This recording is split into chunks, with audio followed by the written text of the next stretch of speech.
coaches. Ano bang difference niya? Sige nga. Anong difference kung magkakaroon siya ng difference Isa yun, mga coaches? isa yung sinabi ko na totoo. Yung totoo siya sa binibigay niyang program, pagkain, yung gusto niyang mangyari sa'yo. Kasi tinatanong niya, anong goal mo? Diba? Okay. Asan ka ngayon? Anong height mo ngayon? Anong weight mo ngayon? And then, paano natin to coach kukunin? Saan nga sasabihin niya? Marami akong na-try. Marami akong na-try.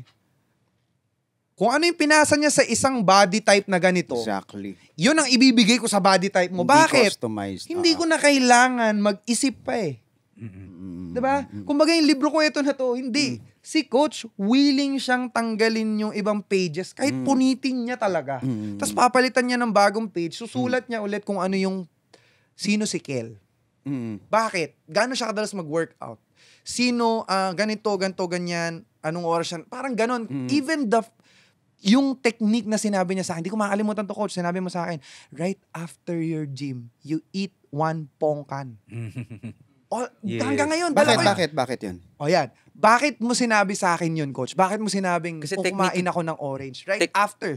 Technically kasi after workout, kailangan natin ng simple carbs na pumasok sa system natin para yung protein na kakainin natin or iinumin natin na whey protein, ma-absorb ng katawan mo. Okay. So bakit tip yan, anong tip yan, kinalaman? Why not rice? Hindi. Kasi yung pongkan kasi pagka kinain mo siya agad, absorb agad eh.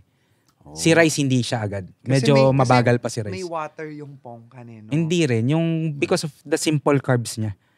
When you say simple carbs, Oo nga, ano ba yan? ano May makasalanan. exaggerated carbs. Makasalanan? Mga fast release to eh. Fast release. Uy! Simple pala. Iba yung sinful. Fast release. Ano mga klaseng carbs? Yan. Yung mga fast release or yung simple carb. Ano yan? May simple lahat na carbs. matatamis technically. Okay. Oh. Okay. So yung iba kahit na Candy? kunyari nagpapalaki, Chocolate. yung pongkan kasi usually ginagamit natin yun dun sa mga nagda-diet talaga, yung gusto maging lean. Pero kung yung medyo gusto magpa-bulk, yung iba iniinom na nila Coke Red eh. Agad? Coke Red. Simple Right carbs after. talaga. Right after, tas whey protein para absorb.